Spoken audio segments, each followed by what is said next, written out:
سعيدا كن فريدا عش بفخر في الحياة لا تبالي فالمعالي بالتحدي لا سواه كن سعيدا كن فريدا عش بفخر في الحياة لا تبالي فالمعالي بالتحدي لا سواه بالتحدي لا سواه حرر النفس ولا تحيا هباء يا ربيعا أنت والعطر الرداء حرر النفس ولا تحيا هباء يا ربيعا أنت والعطر الرداء خذ قرارا وانطلق لا تنتظر ليس كل الناس أهل للعلاء خذ قرارا وانطلق لا تنتظر ليس كل الناس أهل للعلاء ليس كل الناس أهل للعلاء كن سعيدا كن فريدا عش بفخر في الحياة لا تبالي فالمعالي بالتحدي لا سواه كن سعيدا كن فريدا عش بفخر في الحياة لا تبالي فالمعالي بالتحدي لا سواه بالتحدي لا سواه ذلك الدهر الذي ترضى به هل يراك الكون من صناعه ذلك الدهر الذي ترضى به هل يراك الكون من صناعه ودع الأحلام يا فارسنا كن بهذا العصر من أعلامه ودع الأحلام يا فارسنا كن بهذا العصر من أعلامه كن بهذا العصر من أعلامه كن سعيدا كن فريدا عش بفخر في الحياة لا تبالي فالمعالي بالتحدي لا سواه كن سعيدا كن فريدا عش بفخر في الحياة لا تبالي فالمعالي بالتحدي لا سواه بالتحدي لا سواه إنما المشتاق للمجد التليد لن تراه مستكينا كالعبيد إنما المشتاق للمجد التليد لن تراه مستكينا كالعبيد إنه ليث البرايا ثابت يمتطي العز بعزم من حديد إنه ليث البرايا ثابت يمتطي العز بعزم من حديد يمتطي العز بعزم من حديد كن سعيدا كن فريدا عش بفخر في الحياة لا تبالي فالمعالي بالتحدي لا سواه كن سعيدا كن فريدا عش بفخر في الحياة لا تبالي فالمعالي بالتحدي لا سواه بالتحدي لا سواه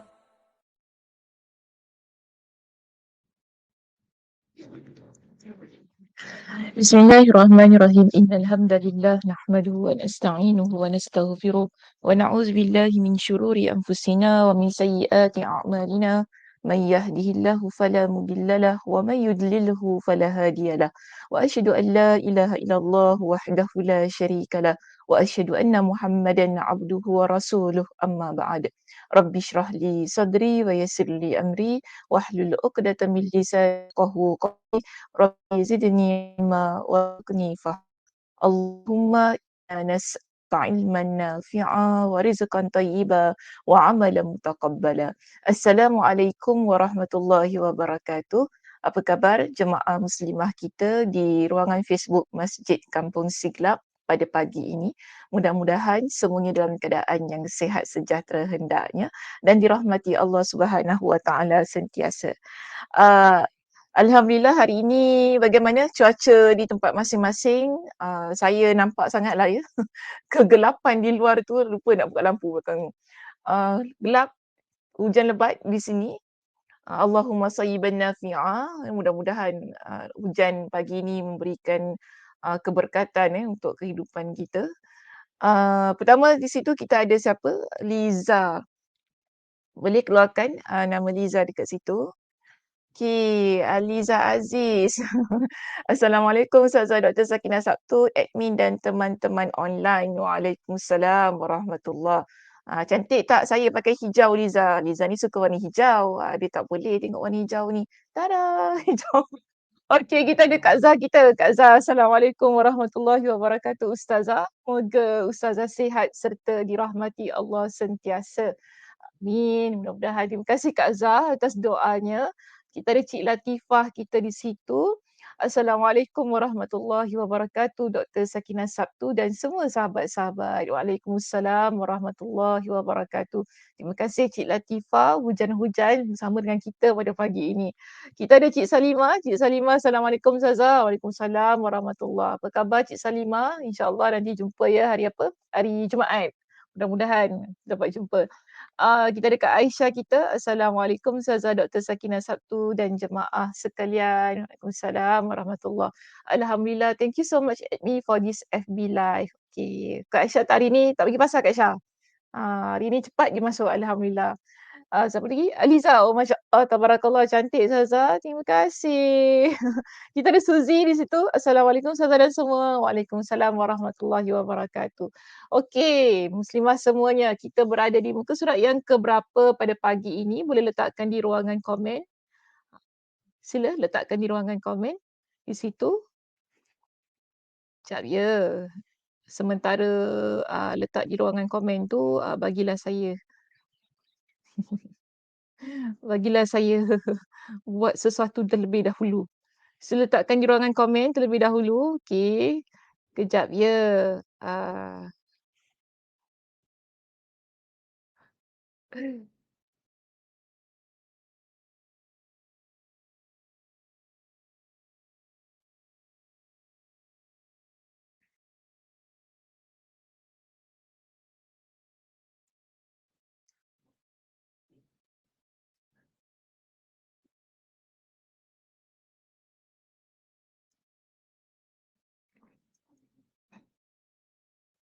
Baik, Cik Salimah. Cik Salimah kata muka surat 330. Betul ke Cik Salimah? Okey. Muka surat 330, point D. Oh, Cik Salimah sekarang advance dah. Dia boleh tulis point D. Selalunya muka surat je kan. Hilang sama saya. Hari ni point D je letak. Okey, Alhamdulillah. Liza, muka surat 319, point D. Kak Zah dengan Liza dengan Kak Aisyah sama. Kak Noh tak ada pagi ni. I'm so sorry hilang. Kak Noh tak ada hari ni. Kak Noh Kamaria. Kerja Okey. Kerja masuk lewat. Muka surat 319, point D. Baik, yang penting di sini kita lihat Cik Salimah muka suratnya samalah dengan saya. Muka surat 330. Kita juga ada di situ point, kita juga ada muka surat 319. Yang penting poinnya sama. Okey, poinnya sama. Kejap. Mana slide saya? Yang penting poin kita sama. Poin D bertajuk kezaliman termasuk dosa yang paling besar. Di halaman 330 dan tadi ada juga muslimah-muslimah kita di halaman 319. Jadi antara dua ya, siapa yang muka suratnya sama dengan saya 330, siapa yang berbeza 319. Okey, jom kita mulakan perbincangan kita pada pagi ini. Saya nak tanya dululah, zalim ni seronok ke tidak? Seronok ke menzalimi orang lain? Soalan dia sengaja. Seronok ke menzalimi orang lain ni? Macam mana? Suka ke kita buat zalim pada orang lain?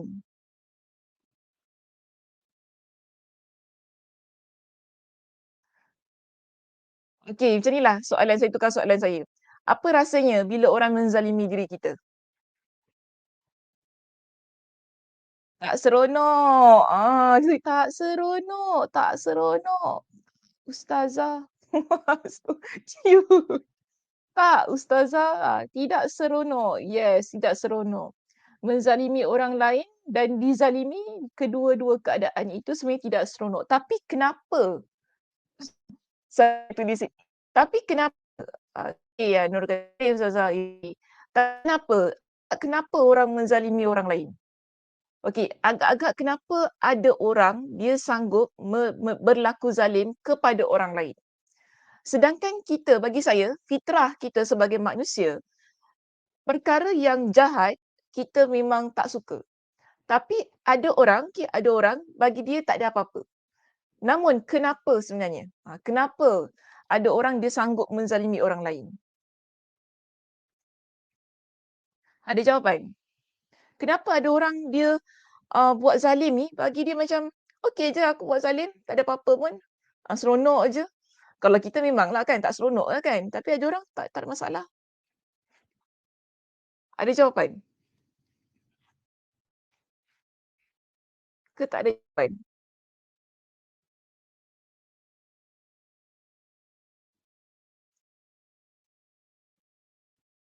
Senyap je. Senyap. Memang senyap pun. Saya ni kalau mengajar online ni macam tak ada orang kat depan ni kan. Rasa macam, aduh, hai, senyap je. Sebab dia tak puas hati dengan apa yang ada pada orang tu. Oh, Siti kata gitu. Sebab dia tak puas hati dengan apa yang ada pada orang itu. Okey, selain itu, Kak Zah, untuk kepentingan diri sendiri. Okey, ada tak jawapan lain? Complicated lah jawapan ni. Sebab dia tak puas hati dengan apa yang ada pada orang tu, sebab tu dia berlaku zalim. Ni macam dengki juga ni. Okey. Kak Zah kata untuk kepentingan diri sendiri. Okay. Kak Aisyah ada jawapan, Kak Aisyah? Iri hati kot. Alah, cute-nya. Iri hati kot. Okey, boleh juga. Ini sama jawapannya lebih kurang sama dengan Siti tadi kat atas tu. Kak Aisyah, mungkin dia rasa cemburu dengan kelebihan orang itu. Ni semua iri hati. Samalah Kak Aisyah, Nur dengan Siti. Jawapannya sama. Sebab lihat orang tu dia lebih daripada kita pun buat zalim pada dia.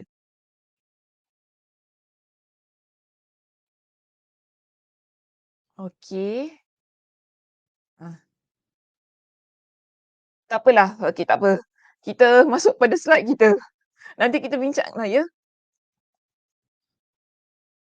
Baik, di sini pertama sekali sebelum saya baca kitab ni kan, sebab kitab ni dia ada bincang banyaklah perkara-perkara yang agak complicated dan saya mengambil pendekatan untuk tidak bergantung sangat pada perbincangan dalam buku, okey, supaya mudah untuk kita faham tentang menzalimi orang lain, kenapa perkara ini diharamkan oleh Allah Subhanahu Wa Taala, kan? Jadi dia kalau kuliah ni dia face to face, dia mudah untuk saya bincangkan tentang hal-hal yang complicated ni. Jadi orang yang dengar tak salah faham, kalau tak faham boleh tanya kan.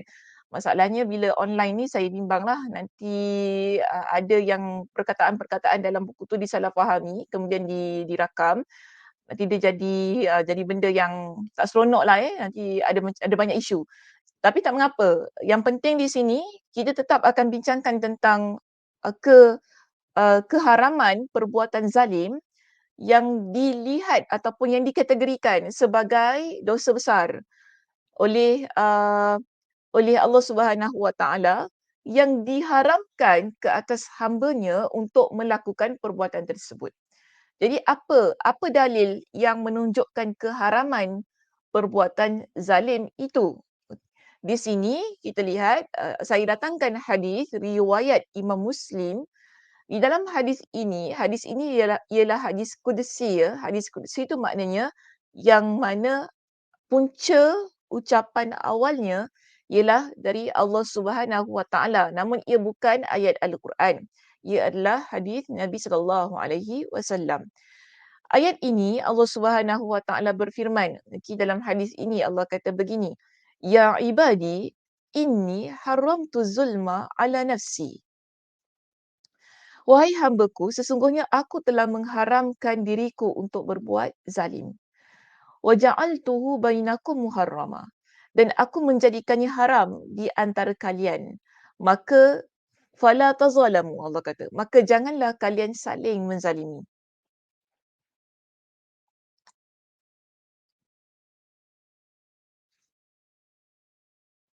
Okey, so dalam hadis ini Allah Subhanahu Wa Taala secara jelas memberitahu kepada kita bahawa Allah haramkan pada dirinya untuk melakukan perbuatan zalim, maka dengan itu bila ia haram ke atas Allah dan Allah jadikan ia haram kepada kita semua. Sebab tu Allah kata fala tazalamu. Janganlah kalian saling menzalimi. Okey, ini berdasarkan kepada apa yang boleh kita faham di sini. Perbuatan zalim ini kita boleh bahagikan ia kepada dua, iaitu satu bila kita zalim pada diri kita sendiri, kedua bila kita zalim pada orang lain. Mungkin selama ini kita faham ialah kita menzalimi orang lain, tetapi yang kurang kita faham bagaimana pula kalau kita kata orang itu dia menzalimi dirinya sendiri. Ada dua perkara yang boleh saya jelaskan tentang menzalimi diri sendiri di sini. Pertama ialah bila kita melakukan perbuatan syirik, kedua bila kita melakukan perbuatan dosa. Okey, kenapa kita kata ia menzalimi diri dia sendiri? Kerana manusia ini secara fitrahnya mereka ni mengetahui bahawa perbuatan dosa, perbuatan syirik ialah perbuatan yang akan memasukkan mereka ke dalam api neraka.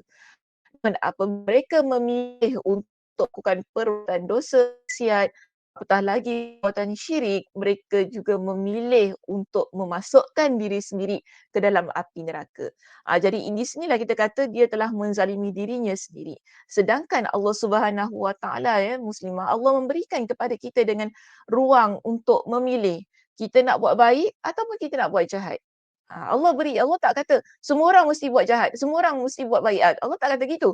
Tapi Allah berikan kepada kita dengan akal, fikiran, dengan keinginan, semua ini supaya kita menjadi orang yang normal, boleh memilih apa yang kita hendak. Jadi di sekarang ni, kalau seseorang dia memilih kebaikan, maknanya dia memilih untuk meletakkan dirinya dalam syurga Allah Subhanahu Wa Taala, maka itu baik untuk diri dia.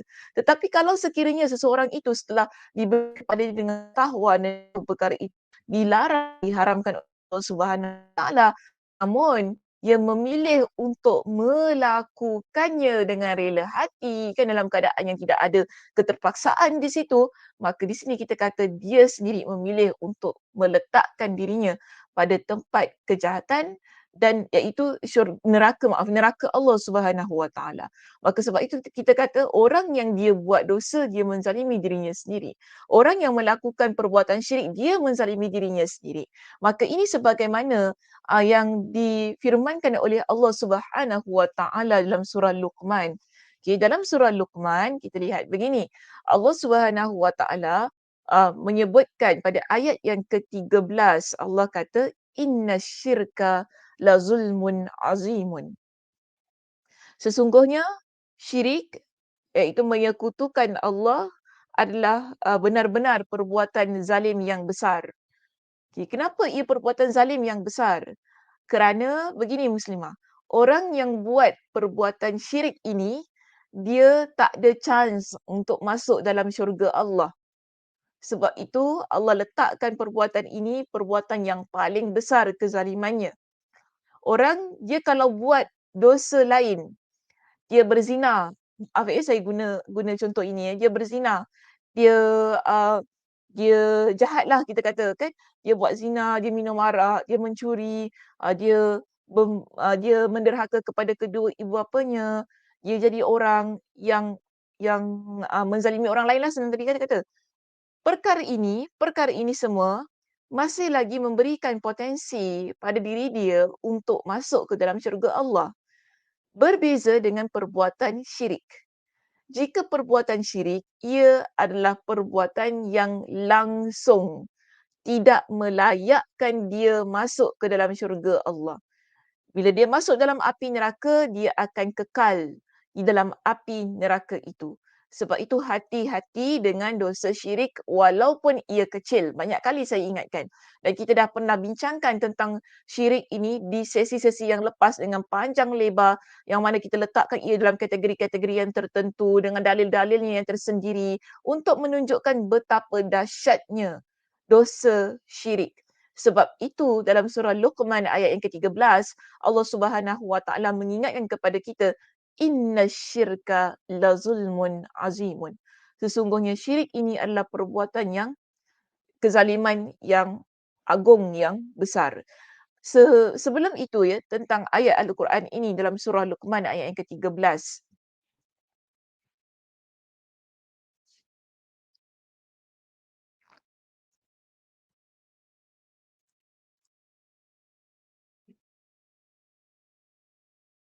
Suara saya tak berapa nak sangat. Kejap ya. Hmm. Tadi batuk makan gula-gula dulu eh. Dia tak apa nak keluar sangat sebab dah guna daripada hari dia tak stop daripada hari Isnin sampai hari Ahad. Sambung lagi semalam Isnin, pagi malam, pagi malam hari ni eh. Jadi suara tak tahu nak keluar sangat eh. Okey, kita lihat macam ini. Dalam surah Al-An'am, okey, ketika Allah Subhanahu Wa Taala menurunkan surah Al-An'am pada ayat yang ke-82, saya tak letak ya tentang kisah ini dalam slide saya, boleh dicatat ya di slide masing-masing ataupun di buku nota masing-masing dalam kitab kita boleh catat. Dalam surah Al-An'am ayat yang ke-82, Allah Subhanahu Wa Taala berfirman, "Alladzina amanu wa lam yalbisu imanahum bizulmin." Orang-orang yang beriman dan tidak mencampur adukkan keimanan mereka dengan kezaliman. Bila ayat ini turun, surah Al-An'am ayat yang ke-82, di kalangan para sahabat, mereka ini jadi terganggu. Kita kata gitulah. Mereka jadi terganggu kerana ayat itu. Yang mana di sini Abdullah ibn Mas'ud, beliau menceritakan bahawa para sahabat Rasulullah SAW mereka rasa berat. Mereka rasa terganggulah tadi, berat untuk mengamalkan ayat ini. Lalu mereka pun tertanya-tanya di kalangan di antara mereka, iaitu persoalannya ialah apakah ada di antara kita yang keimanannya tidak bercampur dengan perbuatan zalim? Ada ke? Sebab perbuatan zalim ini mereka fahamilah kita buat dosa, kita buat maksiat, dan setiap daripada diri kita tidak terlepas daripada melakukan perbuatan dosa dan maksiat. Kan? Sebab tu Nabi kata apa? Kullu bani Adam khata' wa khairul khata'in at-tawwabun. Setiap anak Adam mereka ada melakukan kesilapan dan sebaik-baik yang melakukan kesilapan ialah orang yang bertaubat kepada Allah Subhanahu Wa Taala. Jadi bila turun ayat ini yang menceritakan tentang orang-orang yang beriman ialah mereka yang tidak mencampur adukkan keimanan mereka dengan kezaliman, mereka memahami bahawa kezaliman di sini ialah dosa dan maksiat yang setiap manusia ada melakukannya, tak terlepas. Jadi mereka jadi risau. Di kalangan para sahabat, mereka jadi risau, rasa terganggu dengan surah Al-An'am ayat yang ke-82 itu. Namun, rasa berat, rasa terganggu itu sampai kepada Nabi sallallahu alaihi wasallam. Jadi Nabi sallallahu alaihi wasallam sabda kepada para sahabat, Nabi kata, "In laisa bizaka." Sesungguhnya bukan begitu keadaan yang kalian faham. Maknanya bukanlah tentang dosa dan maksiat itu. Nabi kata, "Ala tasma'u ila qawli Luqman." Tidakkah kalian mendengar tentang perkataan Luqman, iaitu nasihat Luqman kepada anaknya. Anaknya kan dia ada sebut, "Ya bunayya la tusyrik billah." Wahai anakku, janganlah engkau mensyirikkan Allah. Jadi inilah surah Luqman ayat yang ke-13 yang saya letakkan di slide saya di situ. Luqman, dia menasihatkan anaknya, "Wahai anakku, janganlah engkau mensyirikkan Allah. Inna syirka la zulmun azimun." Sesungguhnya perkara syirik ini ialah perbuatan yang kezaliman yang besar. Jadi yang kita faham di sini, orang dia buat perbuatan syirik, dia telah menzalimi dirinya dengan kezaliman yang begitu besar. Jadi dalil ini kita ambil ia sebagai penerangan kepada perbuatan seseorang yang menzalimi dirinya sendiri. Kemudian ada orang dia menzalimi orang lain, kan? So ini poin kita yang kedua. Pertama, zalim pada diri sendiri. Kedua, zalim pada orang lain. Baik, bila seseorang dia menzalimi dirinya sendiri, bermakna dia menganiaya orang lain dari sudut darah, harta dan maruah. Maksudnya di sini, kita ganggu orang tersebut daripada sudut darahnya. Darah ni maksudnya nyawa. membunuh orang tak tentu pasal, kan. Kita benci kepada diri dia, macam tadilah ramai yang kata iri hati, tak puas hati, untuk kepentingan diri sendiri, mungkin rasa cemburu yang lebih daripada orang lain tentang kelebihan orang itu, sehingga kita sanggup menzalimi orang tersebut dengan membunuhnya. Okey, ada orang dia sanggup membunuh dalam keadaan yang mana dia itu iri, benci, geram, dia sanggup bunuh. Aku bunuh engkau, biar kau lenyap daripada muka bumi ini, akhirnya aku akan dapat apa yang engkau ada. Jadi orang yang begini, dia menzalimi orang lain menerusi nyawa. Ada orang, okay, dia menzalimi orang lain daripada sudut harta. Daripada sudut harta tu bagaimana? Bila dia merampas hak milik orang tersebut. Okay, merompak hartanya, mengambil hartanya dengan jalan yang jahat, kan. Dia dia buatlah tipu daya, hela, sehingga ini kita panggil sebagai scammer lah kalau sekarang ni, kalau sekarang bahasanya scammer lah. Dia ni menipu daya orang lain sehingga harta orang itu dia peroleh. Jadi di sini kita kata perbuatan itu zalim, kan. Bila kita mengambil harta orang lain, tanpa dia sedar, contohnya kita ambil tiba-tiba duit kita dekat bank hilang. Macam tu, kan. Ataupun dia buatlah apa-apa hela, tipu daya, konon-kononlah dia tu perlukan duit, perlukan bantuan.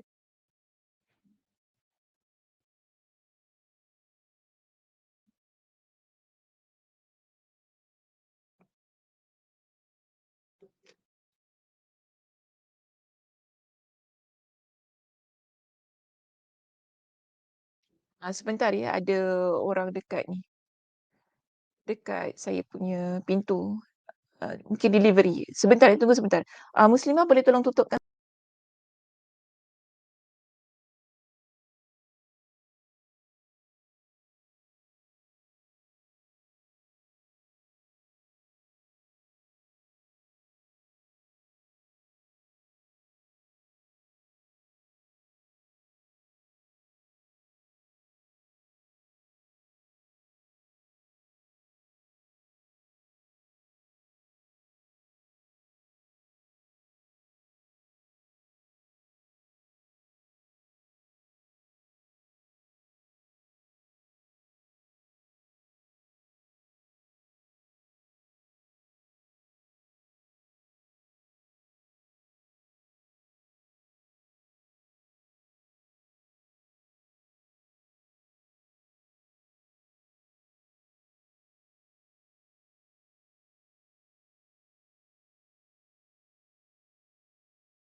Okay, terima kasih kerana menanti. Minta maaf ya, ada advertisement kejap tadi.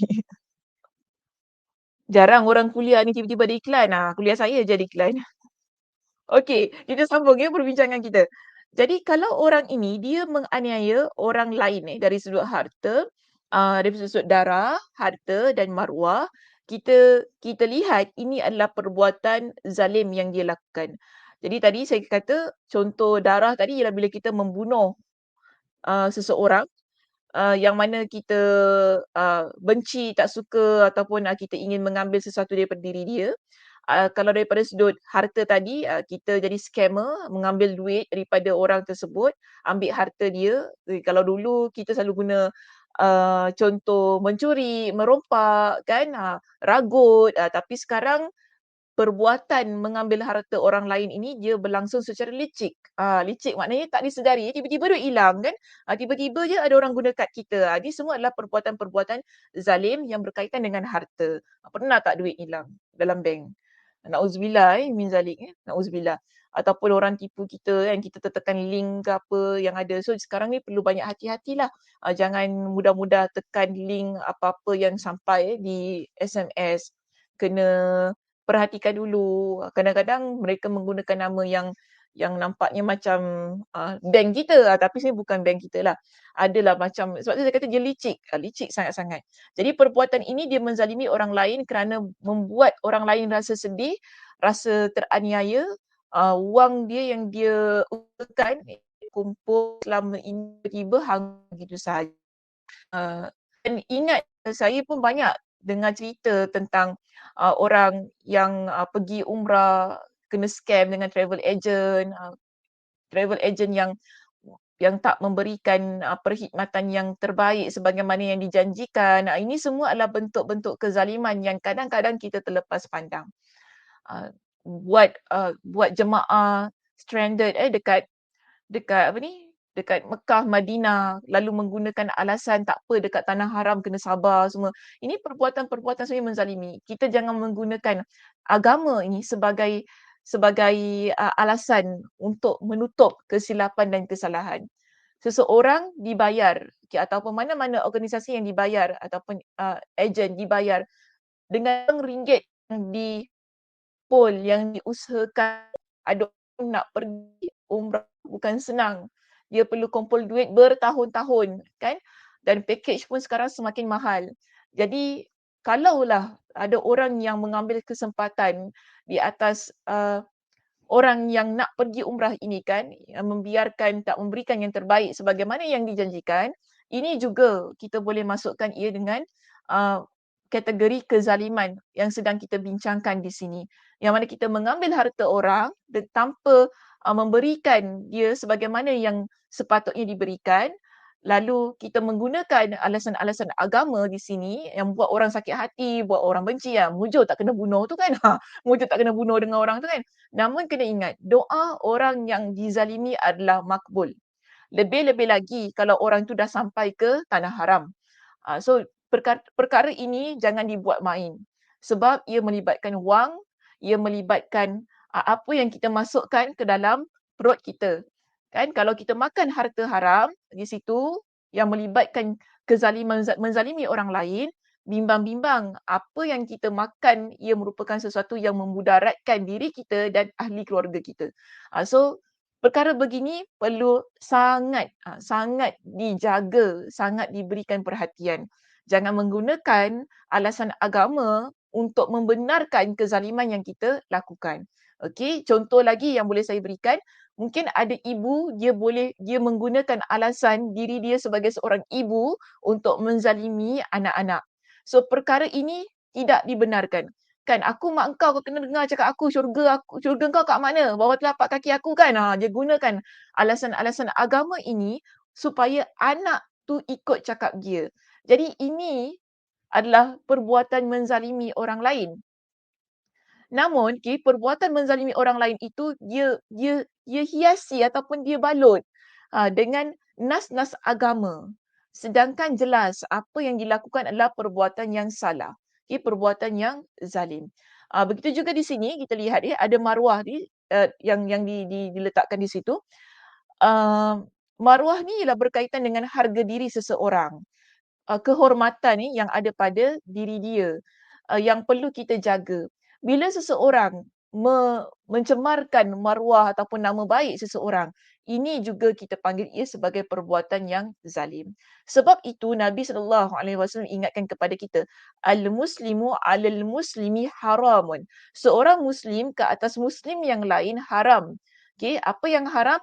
Damuhu wa maluhu wa irduhu. Haram ke atasnya untuk dia ganggu, untuk dia rosakkan harta, darahnya, iaitu nyawanya, hartanya, wa irdu, iaitu maruah dirinya. Haram kita ini mengganggu nyawa, mengganggu harta, mengganggu darah, mengganggu maruah orang lain, iaitu muslim yang lain. Jadi kita nampak di sini keharaman tersebut Allah Subhanahu Wa Taala bukan hanya kita dapati daripada dalilnya daripada Allah, tetapi dalilnya juga daripada Nabi SAW. Kalau kita rujuk tadi di slide saya yang pertama, secara jelas saya sebutkan di situ bahawa perbuatan ini haram kerana Allah haramkan ia. Baik, kemudian mungkin kalau ada orang tanya kepada kita, dan apa dalil daripada Nabi SAW sendiri yang menunjukkan bahawa ini adalah perbuatan yang haram? Kalau kita lihat pada hadis riwayat Muslim yang saya datangkan itu tadi, jelas kepada kita bahawa perbuatan menzalimi orang lain juga menjadi satu perbuatan yang diharamkan oleh Nabi SAW dengan kata-kata yang sangat jelas. Itu Nabi kata apa? Al-muslimu akhul muslim haramun damuhu wa maluhu wa irduhu. Okey. So kita ada banyak dalil sebenarnya yang menunjukkan perbuatan ini adalah perbuatan haram yang menjadi dosa yang paling besar di sisi Allah Subhanahu Wa Taala. Tidak kira sama ada perbuatan zalim itu kita lakukan pada diri kita sendiri maupun kepada orang lain. Tapi biasanya lah yang kita selalu perasan ini ialah bila perbuatan zalim ini dilakukan kepada orang lain. Kita jarang perasan yang kita ni buat zalim pada diri kita sendiri. Namun kedua-dua situasi ini perlu diperhatikan dengan saksama, perlu diambil perhatian agar kita tidak termasuk pada kedua-duanya, sama ada menzalimi diri sendiri maupun menzalimi orang lain. Okey, baik. Seterusnya. Kita lihat pada kitab kita dia. Saya nak masuk pada perenggan kita yang pertama di situ. Oleh kerana kita memahami tentang keharaman yang ada pada perbuatan zalim menerusi hadis yang telah saya bawakan itu tadi, sama ada ianya daripada hadis kursi maupun hadis Nabi SAW itu sendiri, kita dapati bahawa kezaliman ini ialah sesuatu yang akan menimbulkan permusuhan.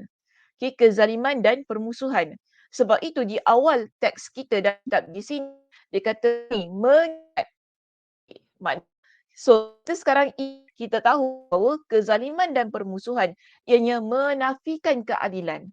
Orang yang dia tadi kan dia menzalimi orang lain ataupun menzalimi dirinya sendiri. Dia ambil harta orang lain, dia mencemarkan maruah orang itu, dia viralkan orang tu di Facebook, di IG, TikTok dan sebagainya yang menyebabkan seseorang tu dia rasa malu padahal perkara itu dia tak buat. Okey, dia tak buat ataupun ada story yang lain, cerita yang lain yang orang tak tahu. Namun ada orang lain, dia mengambil side story yang berbeza sehingga mencemarkan maruah diri dia. Di sini kita kata perbuatan tersebut menafikan keadilan. Dia menolak ataupun dia dia jadi orang yang tidak meletakkan sesuatu di tempat yang maka itu dia kata yang langit dan bumi dengannya. Keadilan adalah sesuatu yang Allah Subhanahu Wa Taala tetapkan pada langit dan bumi, serta Allah Subhanahu Wa Taala mengutus para rasulnya dan menurunkan kitab-kitabnya agar manusia melaksanakan keadilan tersebut. Kenapa kita ada Al-Quran? Kenapa Allah Subhanahu Wa Taala utuskan para nabi dan rasul kepada kepada sebuah umat? Ialah untuk mereka ini menegakkan keadilan. Tetapi jika keadilan itu kita saja-saja menafikan, sedangkan para nabi, para rasul dalam Al-Quran sentiasa mengingatkan kepada kita supaya melakukan keadilan, bukan melakukan kezaliman. Namun bila kita memilih untuk melakukan kezaliman dan permusuhan di sini, maka orang ini secara langsung kita kata dia adalah orang yang menafikan keadilan yang Allah Subhanahu Wa Taala perintahkan kepada kita. Maka sebab itu perbuatan ini termasuk dosa yang paling besar di sisi Allah Subhanahu Wa Taala.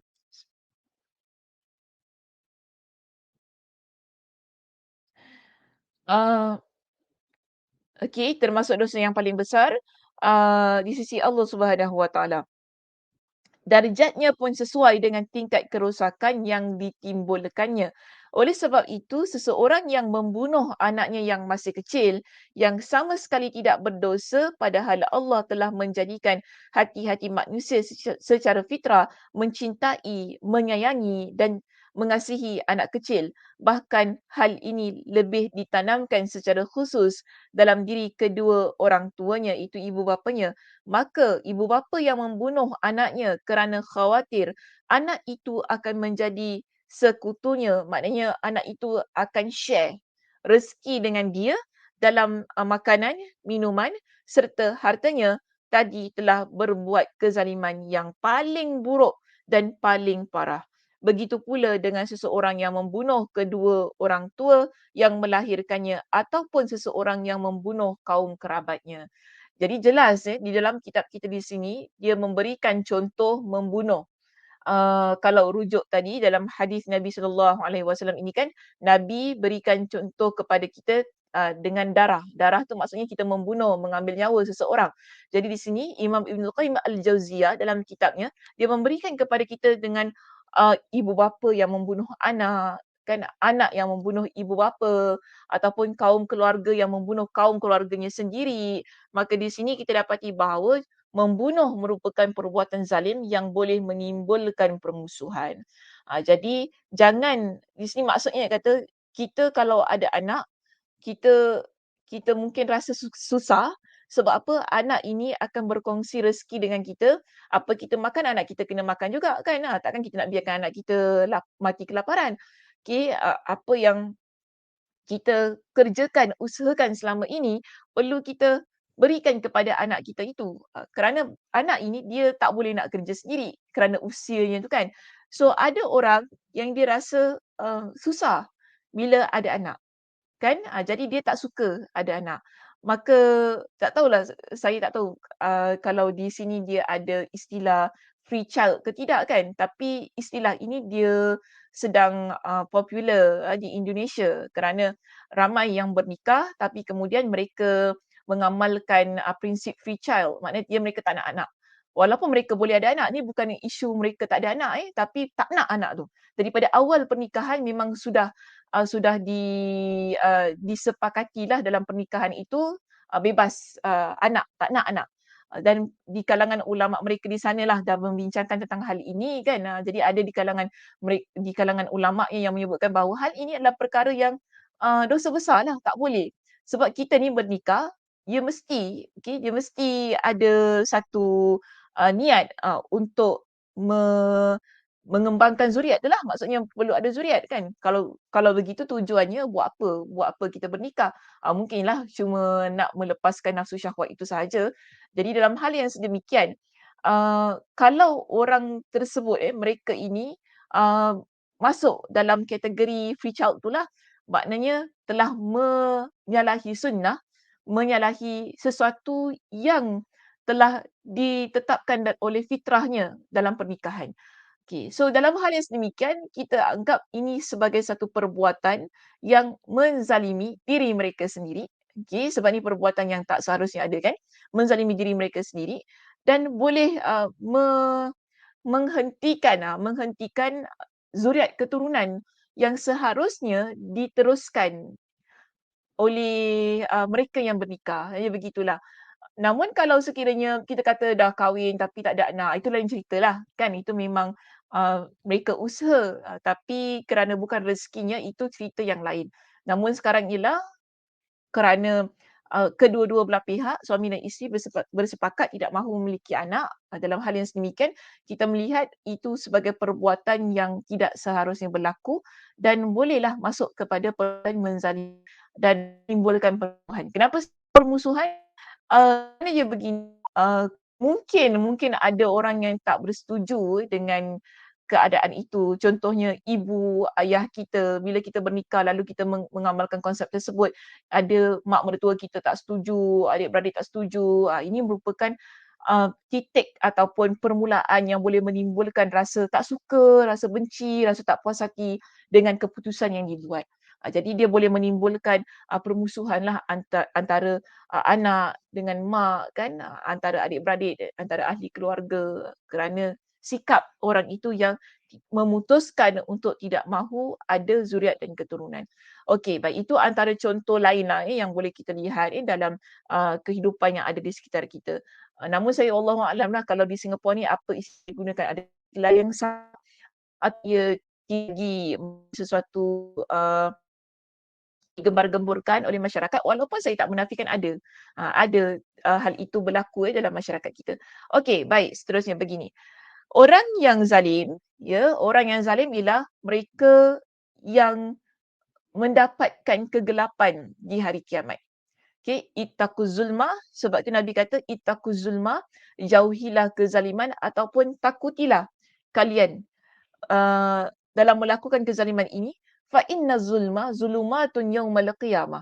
Kerana kezaliman adalah kegelapan di hari kiamat. Hadis riwayat Imam Al-Bukhari. Jadi kita sekarang di hari kiamat ini, kita inginkan hari yang terang benderang untuk kita. Sebab hari kiamat ni adalah hari yang sangat dahsyat.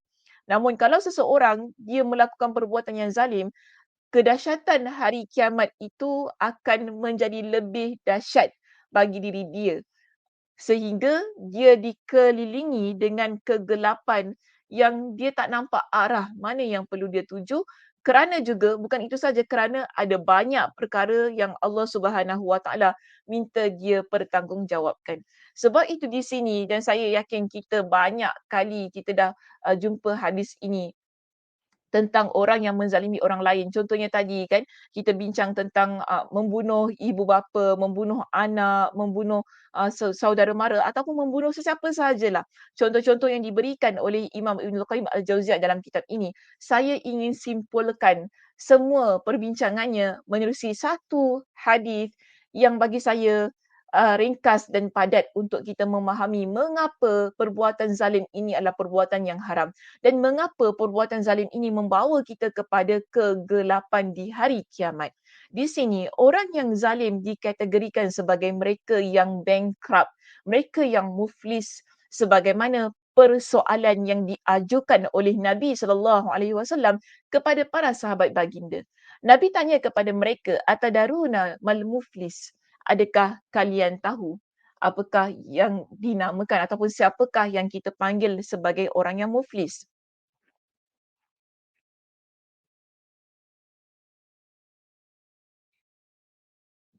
Jadi di sini, di kalangan para sahabat, mereka menjawab.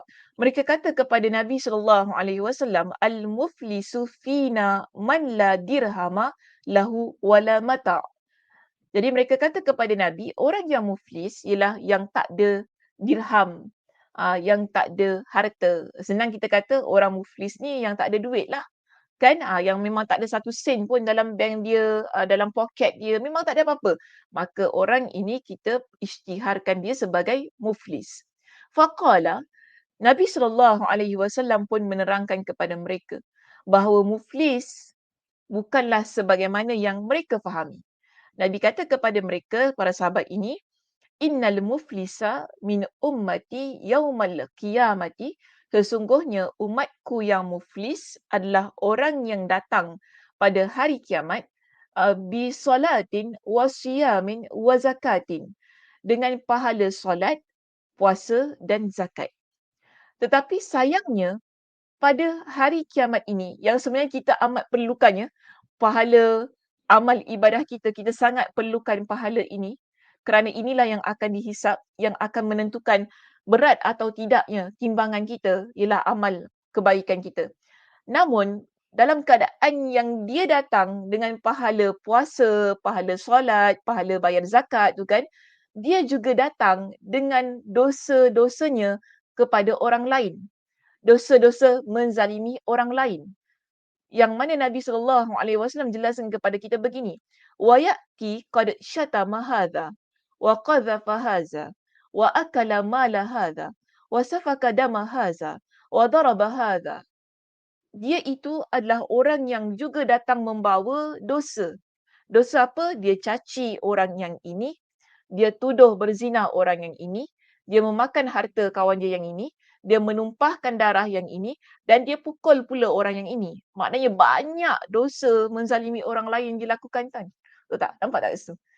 Kita, kita dah mencaci orang ni, itu adalah kezaliman. Kita menuduh orang tu berzina padahal dia tak berzina, itu juga kezaliman yang kita buat pada orang lain. Kita ambil harta dia, kita makan harta dia, sedangkan dia adalah orang yang perlukan harta itu tapi kita tak peduli, kita ambil, kita makan je harta dia, ini adalah kezaliman yang kita buat pada orang lain. Kita menumpahkan darah, maknanya kita membunuh orang lain, tak puas hati tadi kan, letaklah racun dalam cawan dalam cawan mak kita ni, biar dia mati cepat. Itu contoh dalam drama lah kita katakan. Biar dia mati cepat, dapatlah kita ambil CPF dia ke apa, contoh gitu kan. Ini kita kata perbuatan menzalimi orang lain. Kemudian, wadaraba hadha, kita pukul orang itu. Pukul dia. Kita gaduh dengan dia, tak puas hati dengan dia, tak apa. Kita panggil orang pukul orang tu. Kita fight dia. Kita serang. Ini adalah perbuatan yang menzalimi orang lain. Semua ni contoh yang Nabi berikan ni kan, ialah perbuatan yang mana kita buat kepada orang lain. Namun apa yang berlaku di sini, Nabi fayu'ta min sanati. Kebaikannya diberi kepada yang ini dan yang ini. Pahala puasa dia, pahala solat, pahala dia bayar zakat dan pahala-pahala lainlah, kebaikan-kebaikan lain yang dia buat. Semua pahalanya akan diambil dan diberikan kepada setiap orang yang dia zalimi itu tadi. Sangat menakutkan. Inilah kita kata gelapnya orang yang melakukan perbuatan zalim. Di hari kiamat, gelapnya bagaimana? Inilah maksudnya gelapnya. Kerana pahala yang kita ingin simpan itu bagi membantu kita, akhirnya diambil dan diberikan kepada orang lain. Maka di sini kita kata, orang ini dah memang dah tak ada satu apa pun dah. Sehingga kata apa? Fa'in faniyat hasanatu. Apabila kebaikannya dah habis.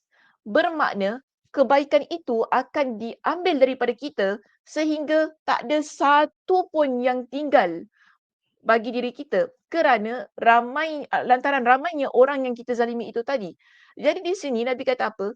Kalau pahalanya dah habis, dah selesai, tetapi ada ramai lagi ni orang yang beratur nak ambil daripada kita. Apa yang berlaku? Nabi kata di sini, ukhiza min khatayahum faturihat alaihi. Maka keburukan-keburukan mereka diberikan kepadanya. Okey.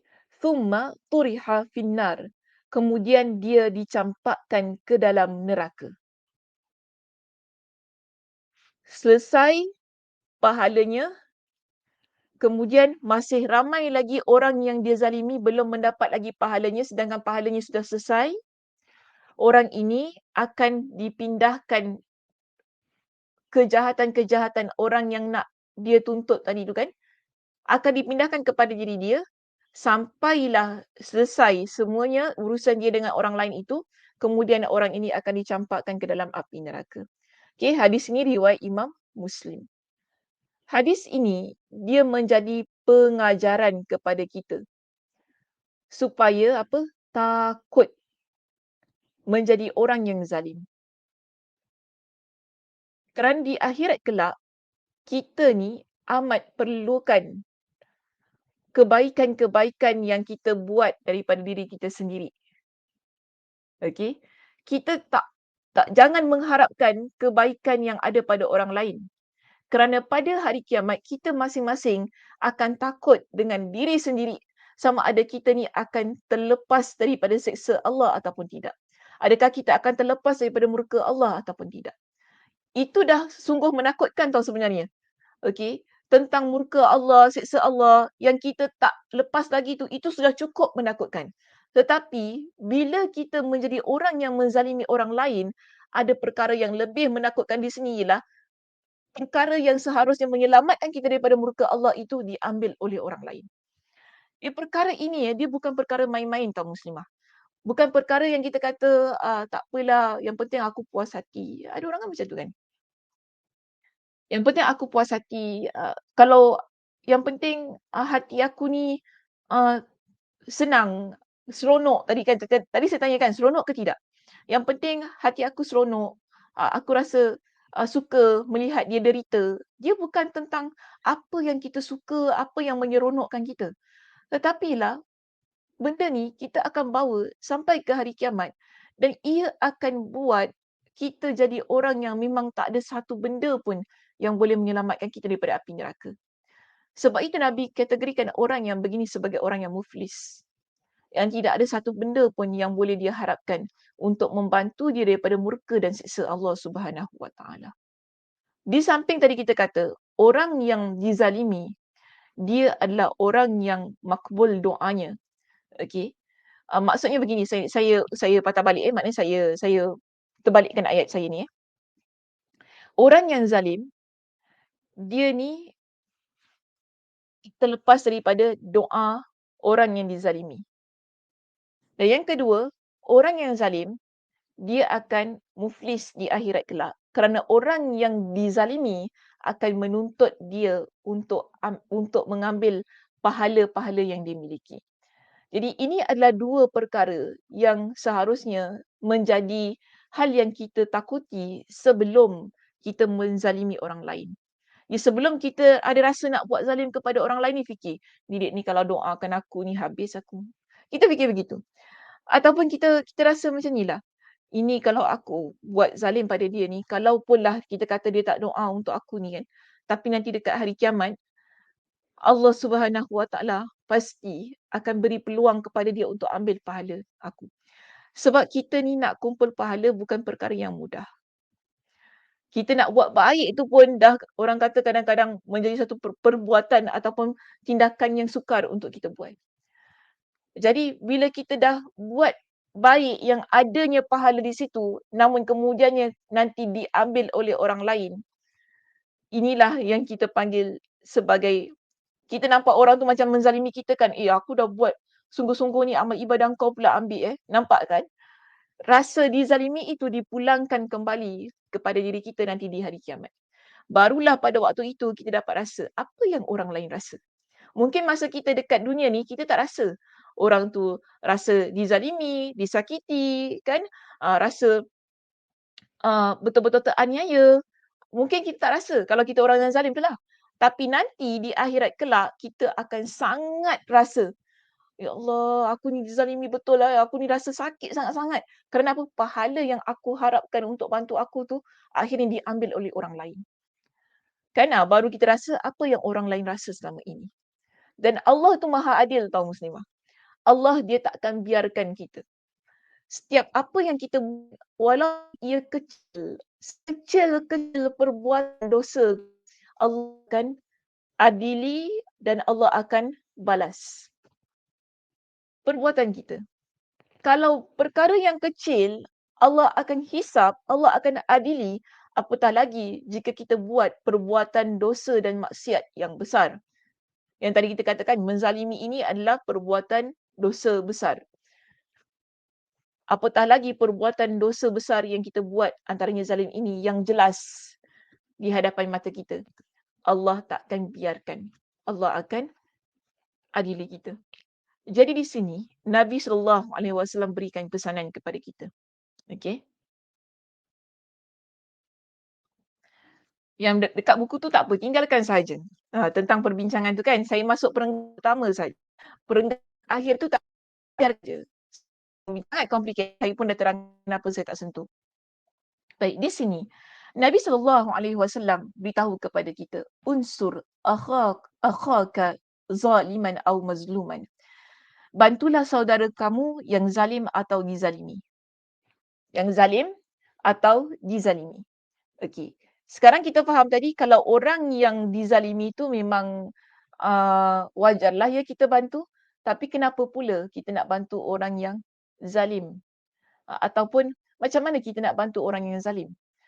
Jadi sebab itu seorang lelaki ni yang mendengar sabda Nabi SAW itu tadi, dia tanya kepada Nabi, "Ya Rasulullah, wahai Rasulullah, ansuruhu idza kana mazluman." Saya membantunya, itu membantu seorang jika dia dizalimi. Okay, itu memang saya faham tentang hal itu.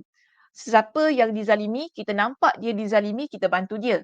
Kan? Kita tak boleh biarkan orang tu dizalimi, hidup dalam keadaan dizalimi. Kita perlu bantu dia.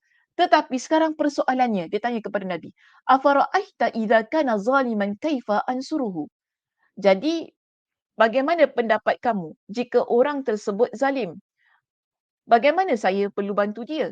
Sedangkan dia adalah orang yang zalim. Di sini Nabi SAW beritahu kepada lelaki itu, tahjuzuhu au tamna'u minaz zulmi fa inna dhalika nasruhu. Kamu mencegahnya atau menahannya dari melakukan kezaliman, itulah cara kita membantunya. Cara kamu membantunya. Okay, hadis ini riwayat Imam Al-Bukhari. Silap ya, saya punya taipan di situ. Hadis ini riwayat Imam Al-Bukhari. Maknanya begini, kita ni dalam hidup kita ya muslimah, kita bukan hanya bantu orang yang dizalimi. Tetapi antara perintah Nabi SAW ialah kita bantu orang yang zalim. Jadi bagaimana kita bantu orang yang zalim ialah bila kita cegah dia melakukan kezaliman. Kita hentikan kezaliman yang dia buat itu tadi. Contoh saya kata, kita nampak kawan kita, dia suka sangatlah pergi jumpa bomoh, contoh kan. Sekarang ini, kenapa kawan kita pergi jumpa bomoh tu? Sebab dia nak sihirkan kawan yang lagi satu. Kita tahu, okey, kita tahu perbuatan itu. Maka di sini, tanggungjawab kita yang pertama ialah untuk mencegah dia daripada pergi ke tempat itu. Kita kata, janganlah pergi ke tempat macam tu. Kan, benda ni dosa. Kita cegah dia. Maka bila kita buat sedemikian, bermakna kita bantu diri dia supaya dia tak buat perkara yang zalim. Contoh lagi satu saya berikan begini. Kalau kita tahu ada saudara kita ataupun adik-beradik kita yang mana mereka ini nak ambil duit ibu bapa kita, yang melakukan tipu hela kan. Contoh senang macam ni lah, kalau anak-anak ni mesti pasal rumah. Mak jual rumah lah mak, tak apa. Nanti dapat duit tu kan kakak bagilah duit tu dekat mak. Nanti kemudian kita bagi-bagilah dekat adik-beradik kan. Mak dapat duit, kakak dapat duit, kita semua senang mak. Tak apa, nanti lepas tu mak tinggallah dengan kita. Dia macam gitu kan. Tapi niat dia bukan begitu. Niat dia sebenarnya nak duit tu saja. Lepas tu pandai-pandailah mak aku nak survive kan. Pandai-pandai dia nak tinggal mana. Tinggal letak mak kat rumah orang tua-tua ke apa. Pandai-pandai lah. Kita tahu adik kita dia plan begitu. Ataupun kakak kita dia plan begitu. Kita sebagai adik-beradik ni perlu cegah. Perlu halang perbuatan itu berlaku. Maka ini kita kata bantu dia supaya dia tak jadi orang yang zalim. Ataupun kita lihat dalam suasana pekerjaan. Kita bekerja. Kemudian kita lihat kawan kita ini, dia sukalah menganiaya member sebelah ni, suruh buat kerja yang dia seharusnya buat. Kan? Mentang-mentanglah yang depan ni intern, contoh kan. Kau intern tak apalah kau buatlah kerja aku, tak apa belajar. Kita guna ayat belajar tau. Tapi sebenarnya kita ni bagi kerja kita pada dia, kita malas buat kerja tu. Ini menzalimi sebenarnya. Okay, niat kita nak menzalimi dia ataupun tak apalah biar dia belajar. Padahal bukan nak buat sangat kerja tu kan. Kita nampak kawan kita perangai dia begitu kat tempat kerja. Apa kita buat? Kita nasihat dia lah. Kita kata, kau tak boleh tahu buat macam ni dekat orang tu. Kan kau dah zalim dah kat dia. Itu bukan kerja dia apa. Memanglah dia intern kan. Kita kata memanglah dia intern. Tapi itu bukan kerja dia. Itu kerja kau. Kau kena buat. Kita beritahu kepada dia apa yang dia buat adalah perkara yang salah. Demi mencegah dia, menahan dia daripada melakukan seterusnya ataupun berterusan melakukan perbuatan itu. Jadi apapun keadaan di sini, tak kira dalam rumah tangga, di tempat kerja, ketika kita study, kita belajar di kampus dan sebagainya. Kampus pun biasalah. Jangan kita kata, budak universiti tak buat benda zalim. Jangan. Ramai je. Kau buat assignment aku boleh? Macam tu kan. Ataupun ada group discussion, buat assignment, group tapi member ni tak buat. Cuma letak nama je. Ni benda-benda begini. Apapun yang berlaku di persekitaran kaitan orang yang zalim, kita nampak dia buat perkara zalim, adakah kita perlu biarkan dia? Tak. Tugas kita bukan hanya membantu orang yang dizalimi, tetapi tugas kita sebagai seorang yang beriman ialah membantu orang yang zalim itu juga dengan mencegah dia ataupun buat dia berhenti daripada melakukan perbuatan tersebut. Kerana kalau kita membiarkan orang yang zalim ini, orang itu akan terus-terusan buat apa yang dia rasa seronok, apa yang dia rasa betul, apa yang dia rasa inilah yang sepatutnya dia buat. Kerana dia sakit hati, dia jealous, dia cemburu tadi kan. Alah intern ni bukan main lagi, jealous kan. Alah orang baru masuk kerja ni gaji besar daripada aku, dia jealous kan. Pak, ini masalah hati, masalah jiwa. Sehingga masalah jiwa itu kan dia orang yang jadi kita ni tak ada masalah tu, kita boleh hanya enjoy the show. Okay? Kita tak boleh begitu. Tak apalah, I just enjoy the show. No, kita tak boleh jadi orang yang dalam keadaan yang meraihkan situasi-situasi yang begini. Jika kita mampu untuk mencegah, menegah dan menghentikan perbuatan tersebut, kita perlu hentikan. Jadi inilah yang diajarkan dalam agama kita. Okay, bukan hanya bantu orang yang dizalimi, tetapi membantu orang yang zalim tu juga. Sebab itu di sini, kita ni kena banyak doa kepada Allah Subhanahu Wa Taala. Saya ambil ini sebagai perbincangan kita yang terakhir ya Muslimah. Nah, ini adalah doa Nabi Adam dan Hawa. Okey. Setelah mereka melakukan dosa, memakan buah larangan yang telah diingatkan oleh Allah Subhanahu Wa Taala. Allah ingatkan kepada Nabi Adam, kepada pasangannya Hawa, jangan dekat, la taqraba hazihi syajarata fatakuna minaz zalimin. Allah guna ayat itu ya ketika Allah memberikan nasihat, memberikan peringatan kepada mereka berdua. Kalian berdua jangan dekat kepada pohon itu. Jika kalian dekat, kalian akan menjadi orang-orang yang zalim. Allah guna zalimin. Allah guna ayat orang-orang yang zalim. Allah tak kata kalian akan jadi orang yang berdosa. Allah tak guna ayat itu. Tapi Allah kata kalian akan jadi orang-orang yang zalim. Bila iblis menghasut, memberikan dengan pelbagai macam tipu hela kepada Nabi Adam. Nabi Adam dan Hawa bukan setakat dekat, tetapi dia makan buah yang ada di pohon larangan tersebut.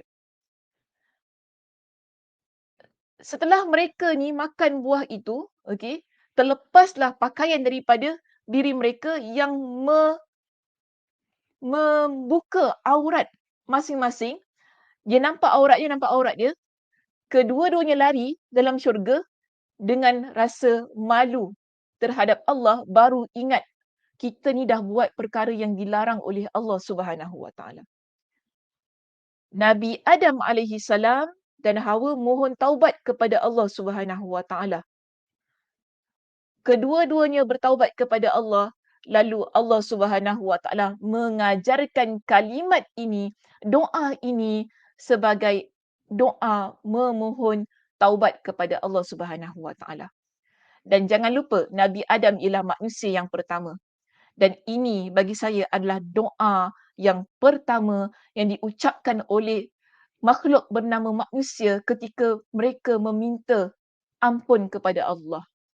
Dosa yang pertama dilakukan, kemudian diikuti dengan taubat yang pertama dalam sejarah, dalam sejarah kita ni sebagai hamba Allah ini, kemudian diikuti dengan doa yang pertama yang diucapkan oleh seorang pendosa pada waktu itu, yang Allah ajarkan kepada Nabi Adam dan Hawa untuk dibaca. Maka sebab itu kedua-duanya pun berdoa dengan doa ini, Rabbana zalamna anfusana. Wahai Tuhan kami telah menzalimi diri kami sendiri. Kenapa kami menzalimi diri kami sendiri? Kerana kami melanggar perintah Allah. Setiap insan yang melanggar perintah Allah ialah insan yang telah melakukan kezaliman pada diri mereka sendiri. Tidak kira sama ada mereka buat kezaliman itu pada diri mereka ataupun kepada orang lain.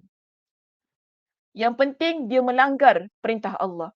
Bila dia melanggar perintah Allah, bermakna dia telah menzalimi dirinya sendiri.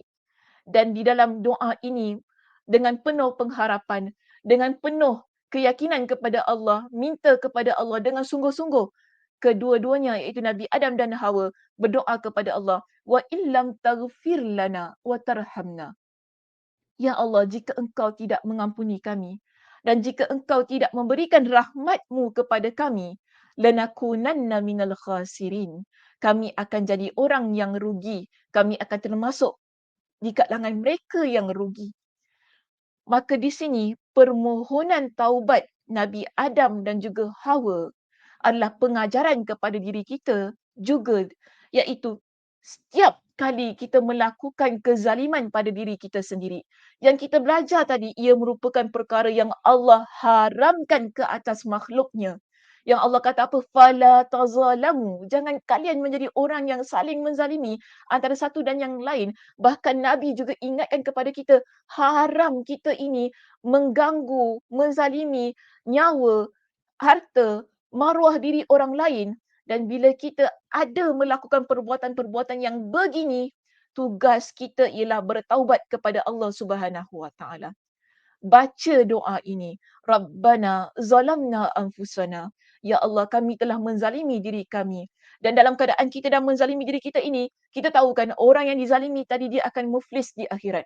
Orang yang telah menzalimi orang lain kalau kita buat zalim kepada orang lain, dia tidak ada hijab daripada doanya dan kita takut dengan kegelapan yang dijanjikan kepada kita yang sini kita kata kepada Allah, kalaulah dalam keadaan aku ni yang dah menzalimi diri sendiri ni, kalaulah Engkau ya Allah, Tuhan yang Maha Pengasih, Maha Penyayang dan Maha Pengampun tak ampunkan aku, wa illam taghfir lana wa tarhamna, dan tidak memberikan rahmat-Nya kepada aku ataupun kepada kita semua, maka kita akan jadi orang yang rugi. Rugi di dunia, rugi di akhirat. Kenapa rugi di dunia? Kerana kita akan jauh daripada rahmat Allah. Kita akan jadi seorang muslimah yang mana rahmat Allah itu sangat jauh daripada diri kita. Kerana kalau orang kan 24 jam cela kita, ya muslimah, bila kita ni buat perbuatan zalim kan, orang 24 jam kalau dengar nama kita, cela kita, 24 jam bila dengar nama kita ataupun nampak kita ni cakap yang bukan tentang diri kita, sebab apa? Orang yang zalim. Bagaimana rahmat Allah tu nak sampai pada diri kita? Sedangkan antara cara untuk kita mendapatkan rahmat Allah itu ialah melalui kata-kata baik orang lain tentang diri kita. Doa baik, doa yang baik-baik orang lain untuk diri kita. Yang diaminkan oleh para malaikat untuk kita. Itu caranya untuk kita mendapatkan rahmat Allah. Tapi kalau kita tak dapat situasi itu, yang dapat hanyalah cacian, makian, sakit hati orang tentang kita ini kerana kita menzalimi orang lain, jauh sangat kita ni daripada rahmat Allah. Rugi tak? Yes. Benarlah doa ini yang diucapkan, kami akan jadi orang-orang yang rugi. Rugi di dunia kerana jauh daripada rahmat Allah, jauh daripada perbuatan baik orang lain, kata-kata baik orang lain, dan rugi di akhirat kerana kita akan diliputi dengan kegelapan demi kegelapan sehingga setiap amal baik kita pun kita rugi pada waktu itu, diambil oleh orang lain. Akhirnya, kerugian yang paling besar yang diperoleh mereka yang zalim ini ialah dicampakkan ke dalam api neraka. Doa ini doa yang baik. Doa yang sentiasa memohon kepada Allah kerana kita pun kadang-kadang tak tahu, mungkin kita ada buat zalim kepada orang lain ataupun kepada diri sendiri tanpa kita sedari. Maka di sinilah kepentingannya untuk kita sentiasa membaca doa Nabi Adam AS ini, minta ampun kepada Allah, minta rahmat Allah supaya kita tidak menjadi orang yang rugi dunia dan akhirat. Okey muslimah, itu sahaja perbincangan kita pada pagi ini. Mudah-mudahan Allah Subhanahu Wa Taala memberikan kepada kita dengan kefahaman, memberikan kepada kita dengan kekuatan untuk beramal dengan setiap apa yang telah kita pelajari. Lebih-lebih lagi tentang menzalimi orang lain itu tadi. Hati-hati tentang apa yang kita ucapkan kepada orang lain. Hati-hati tentang apa yang kita respon ataupun berikan tindakan kepada orang lain.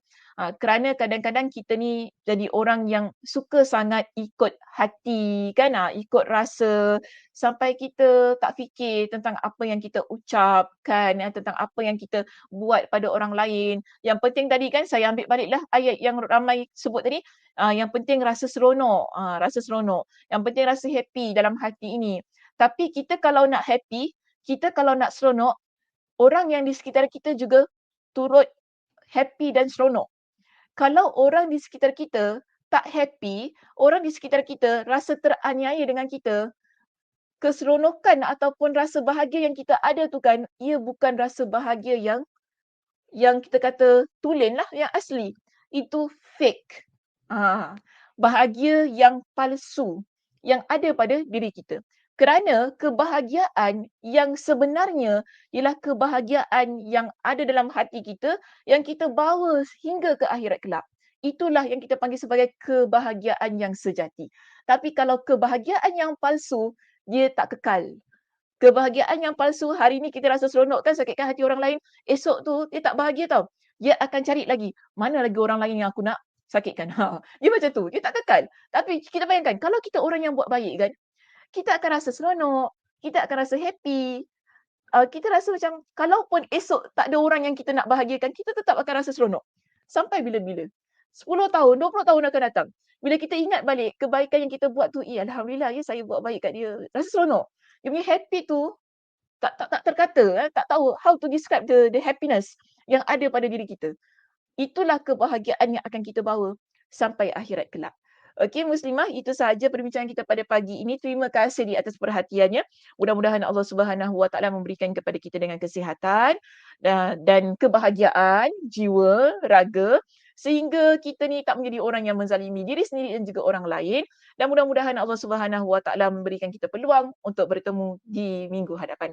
Saya tutup dengan tasbih kafarah. Subhanakallahumma wa bihamdika asyhadu an la ilaha illa anta astaghfiruka wa atubu ilaik. Assalamualaikum warahmatullahi wabarakatuh.